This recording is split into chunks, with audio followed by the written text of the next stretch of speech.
Um pênalti no momento decisivo de uma partida importante, em princípio, é associado pelos jogadores de futebol com uma imensa pressão, afinal, 1 milhão de pessoas ao redor do mundo esperam resultados deles. O nível extremo de tensão pode enlouquecer muitos, portanto, não é surpreendente que até mesmo profissionais de alto nível às vezes possam fraquejar. E hoje vou contar sobre os 10 piores erros fatais em termos de história do futebol, mas especificamente durante o tempo regulamentar em cobrança de pênaltis.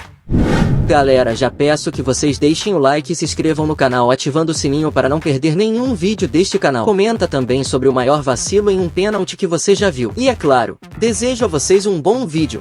Vamos lá! Em 10º lugar, Agüero. Apenas aos 10 minutos do primeiro jogo das quartas de final da Champions League da temporada 2018-2019 contra o Tottenham, o Manchester City recebeu um pênalti. Um gol rápido daria à equipe de Guardiola a oportunidade de desmantelar o plano pragmático do Spurs e ditar o seu próprio jogo. O batedor designado da equipe era o atacante Sérgio Agüero. O argentino se aproximou da marca e disparou forte no canto direito. No entanto, o goleiro Hugo Lloris realizou uma defesa heróica em um salto e impediu o gol. No final, o City não conseguiu marcar naquele jogo, mas o Tottenham aproveitou sua chance e garantiu uma vitória de 1-0. No jogo de volta, os torcedores foram testemunhas de um verdadeiro tiroteio. Os Citizens estiveram à frente algumas vezes, mas no final, lhes faltou um pouco de sorte para avançar para as semifinais. Nos minutos finais, o City marcou o gol da vitória através de Sterling. As arquibancadas estavam em êxtase, mas o árbitro revisou o lance e encontrou um impedimento de Agüero. Portanto, o gol não foi validado no final. O placar agregado dos dois jogos foi 4-4, mas o Tottenham avançou para a próxima fase por causa do gol marcado fora de casa. Em 9º lugar, Anthony Knockaert.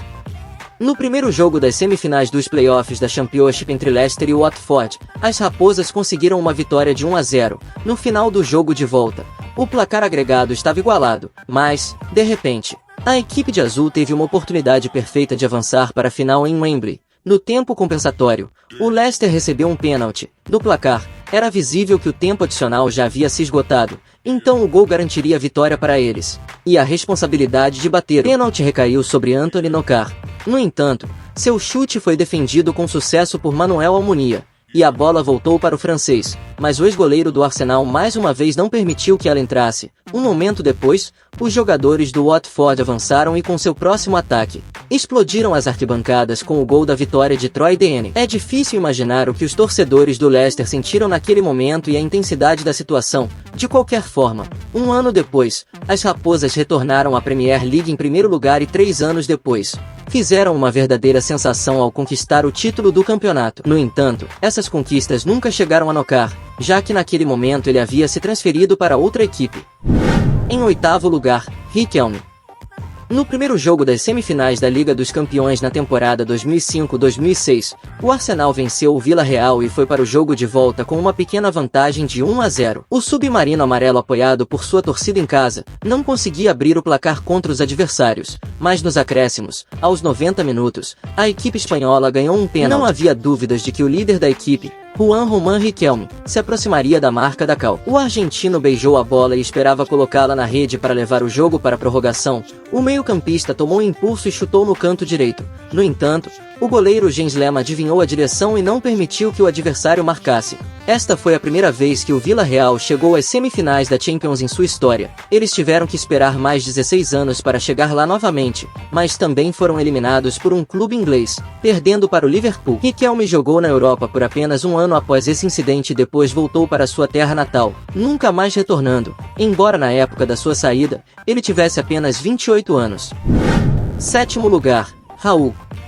Nos minutos finais das quartas de final da Euro 2000 contra a Espanha, a seleção francesa estava vencendo por 2-1, mas, de repente, a defesa junto com o goleiro Fabien Barthez se envolveu em confusão e concedeu um pênalti. O atacante da Fúria Vermelha, Raul González, teve a oportunidade de salvar o jogo e levar para a prorrogação. O goleiro francês perdeu o duelo para o atacante antes mesmo do chute, mas o jogador do Real Madrid decepcionou sua equipe ao não acertar nem mesmo o gol. Nos minutos restantes, a Espanha não conseguiu igualar o placar e, como resultado, foi eliminada nas quartas de final.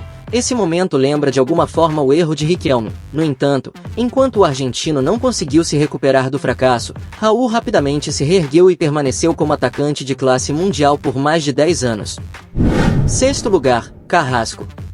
Na fase de grupos da Liga dos Campeões da temporada passada, o Atlético de Madrid enfrentou equipes como Bruges, Porto e Bayer Leverkusen. No penúltimo jogo, os comandados de Diego Simeone precisavam vencer para ter chances de avançar para o mata-mata. Nesse momento, os farmacêuticos estavam na zona de rebaixamento na Bundesliga e haviam trocado recentemente de treinador. Portanto, a tarefa dos colchoneiros não parecia tão difícil. No entanto, o Atlético não conseguia abrir o placar contra o adversário. Porém, quando o tempo extra estava quase acabando, o destino teve pena deles e presenteou um pênalti por toque de mão de um jogador do Bayer. João Félix implorou muito a Carrasco para deixá-lo bater o pênalti, mas o belga acabou sendo muito ganancioso. Como resultado, a autoconfiança do jogador virou contra ele. O goleiro dos farmacêuticos, Luka Hradek, defendeu o chute no rebote. A bola chegou a Saul, que acertou a trave de cabeça. Outra tentativa de finalização dos jogadores do Atlético foi bloqueada, e depois disso todos perceberam que era o fim.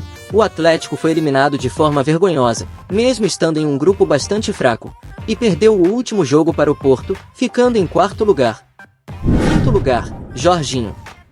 O meio-campista do Chelsea e da seleção italiana, Jorginho, é conhecido por ser um dos melhores do mundo em cobranças de pênalti e tem um estilo de execução peculiar. Nas eliminatórias para a Copa do Mundo no Catar, o meio-campista italiano teve duas oportunidades de levar sua equipe à Copa do Mundo. Se a Itália tivesse vencido a Suíça fora de casa em setembro, certamente terminariam em primeiro lugar aos 52 minutos. Os comandados de Roberto Mancini receberam um pênalti que foi cobrado por Jorginho. O goleiro suíço, Jan Sommer, se preparou muito bem para o adversário e, lendo sua intenção, fez um movimento falso para um lado e em seguida saltou para o outro, defendendo o chute. O jogo terminou em empate sem gols. Mas alguns meses depois, Jorginho teve uma ótima oportunidade de se redimir no placar empatado de 1-1. Sua equipe recebeu outro pênalti aos 90 minutos do jogo em casa contra a Suíça. Desta vez, Jorginho levou em conta as astutas artimanhas do adversário e decidiu chutar com precisão. No entanto, o chute do italiano passou acima do gol. A Itália cedeu o primeiro lugar aos suíços e teve que ir para as eliminatórias,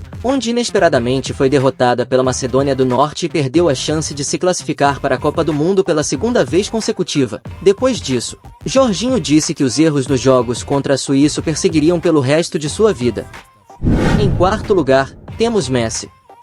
No jogo de volta das semifinais da Champions League contra o Chelsea, o Barcelona precisava se recuperar depois da derrota no primeiro jogo por 1-0. Por um tempo, os londrinos conseguiram segurar os donos da casa, mas aos 35 minutos, Sérgio Busquets finalmente abriu o placar com um chute em gol vazio. Poucos segundos depois, o capitão dos Blues, John Terry, inexplicavelmente decidiu acertar Alexis Sanchez com o joelho, o que resultou na expulsão do inglês. No minuto 45, as coisas pareciam desesperadoras para o Chelsea. Andrés Iniesta recebeu um passe de Lionel Messi e colocou sua equipe à frente no agregado dos dois jogos. Parecia que o destino do confronto estava selado, mas de repente, o meio-campista do Chelsea, Ramírez, apareceu em uma posição de ataque e com um toque elegante devolveu a vantagem para a equipe de Roberto Di Matteo com um gol fora de casa. No segundo tempo, o Barcelona teve um pênalti cometido por Didier Drogba em 6 Fábregas e como resultado do lance, o árbitro marcou a penalidade a favor do time espanhol. Lionel Messi teve a ótima oportunidade de marcar seu primeiro gol contra o Chelsea em 6 jogos. No entanto, de alguma forma, o argentino acertou a trave. E os esforços angustiantes do Barcelona para romper a defesa do adversário continuaram até o final da partida. Quase todos os jogadores do Barcelona estavam no campo de ataque nos minutos finais. Foi então que o atacante do Chelsea, Fernando Torres, aproveitou a situação, recebendo um passe de Ashley Cole. Ele driblou o goleiro Vitor Valdez e colocou os Blues na final. Os ingleses mostraram um desempenho milagroso naquela edição de Champions. Dificilmente a equipe teria conseguido se recuperar em inferioridade numérica se Messi tivesse convertido o pênalti. De qualquer forma, isso já não importa para ninguém. Terceiro lugar, Arjen Robben. A sorte do time de Roberto Di Matteo não acabou na final, onde enfrentou o Bayern de Munique jogando em seu estádio natal. A equipe bávara controlou o jogo com confiança, mas só conseguiu marcar aos 80 minutos, com um gol de Thomas Müller. No entanto, o gol não foi suficiente para a vitória, pois logo em seguida Didier Drogba empatou com um gol de cabeça após uma cobrança de escanteio. Mas, na prorrogação, o marfinense, assim como no jogo contra o Barcelona, voltou a ser o anti-herói ao cometer um pênalti, desta vez derrubando Franck Ribéry. O ex-jogador do Chelsea Arjen Robben assumiu a responsabilidade de bater o pênalti. Milhares de torcedores no Allianz Arena depositavam grandes esperanças no holandês, mas ele não conseguiu lidar com a pressão e fez um chute impreciso, que foi defendido pelo goleiro Peter Cech. Nos minutos restantes do tempo extra, o Bayern não conseguiu quebrar a defesa dos londrinos, e o destino do vencedor foi decidido nos pênaltis. Na disputa, moralmente abalados, os alemães não conseguiram evitar a derrota. Eles perderam a disputa de pênaltis por 3-4 e não conseguiram levar o troféu para casa. Quem sabe, talvez os torcedores do Bayern não tivessem que derramar lágrimas se Robin tivesse convertido sua chance no tempo extra. Em segundo lugar, Kane.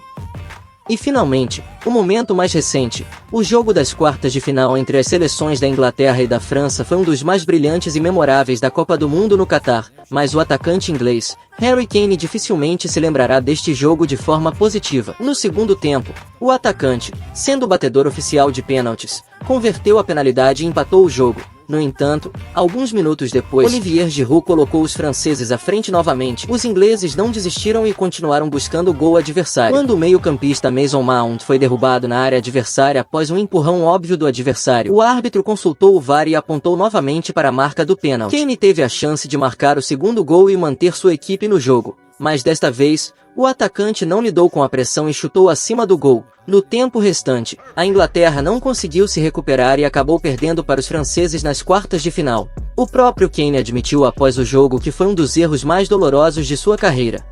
Primeiro lugar, Gian.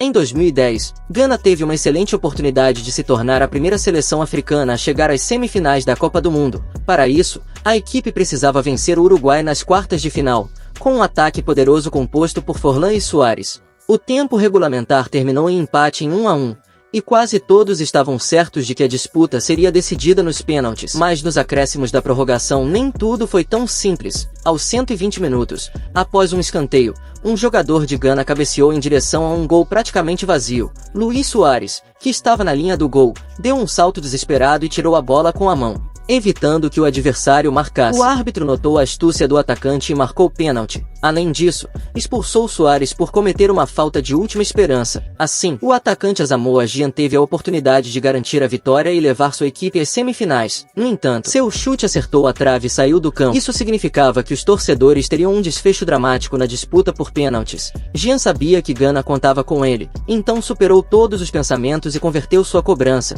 De qualquer forma, isso não ajudou os africanos a evitar a derrota. Os uruguaios foram mais sortudos e avançaram para as semifinais. Foi uma verdadeira tragédia não apenas para Gana, mas para toda a África. Até a Copa do Mundo de 2022, nenhuma seleção africana conseguiu chegar às semifinais do Mundial. Recentemente, vimos uma pequena reprise deste jogo na fase de grupos da Copa do Mundo. O vencedor da partida garantiria a vaga nos playoffs. No início do jogo, Gana, de forma irônica, ganhou um pênalti. Nesta vez, o pênalti foi batido por André El. Ao contrário de Asamoah, o ex-atacante do Marseille conseguiu acertar o alvo, mas o goleiro lidou com seu chute. Se os africanos tivessem marcado e mantido o placar, a vaga nos playoffs teria sido garantida para eles. No entanto, o Uruguai novamente se mostrou mais forte e venceu por 2-0.